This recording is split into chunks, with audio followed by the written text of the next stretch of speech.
madaxweynaha jamhuuriyadda federaalka Soomaaliya mudane Maxamed Cabdullaahi Farmaajo oo booqasho rasmi ah ku tagay dalka Djibouti ayaa intii uu ku sugnaa dalkaasi kulan gaar ah la qaatay madaxweynaha jamhuuriyadda Djibouti mudane Ismaaciil Cumar Geelle kulankaas oo ay uga wada hadleen xoojinta xiriirka walaaltinimo ee labada dal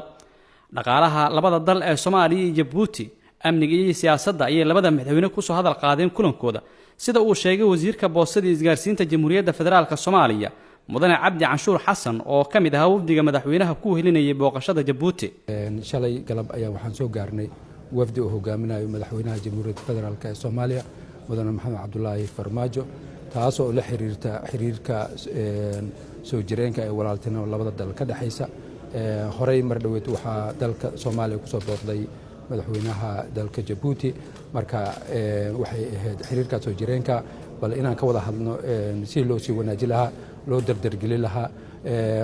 maartay horumarka iyo wax wada qabsiga labada dal ay ku saabsanaa wasiirka arrimaha dibadda jamhuuriyadda Djibouti mudane Maxamuud Cali Yuusuf ayaa sheegay in dawladda Djibouti ay bogaadinayso horumarka dawladda uu hogaamiyo madaxweyne Farmaajo ay ka sameysay dhinacyo badan oo ugu horeeyo la dagaalanka argagixisada Soomaaliya iyo Djibouti labada walaalo dariso oo iska maarmay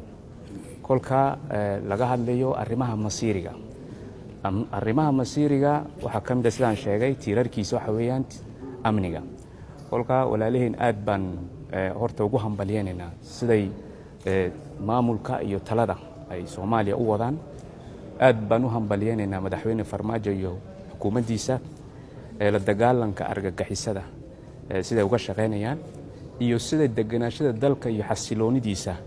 ay maaragtay ay u wadaan ay u xoojinayaan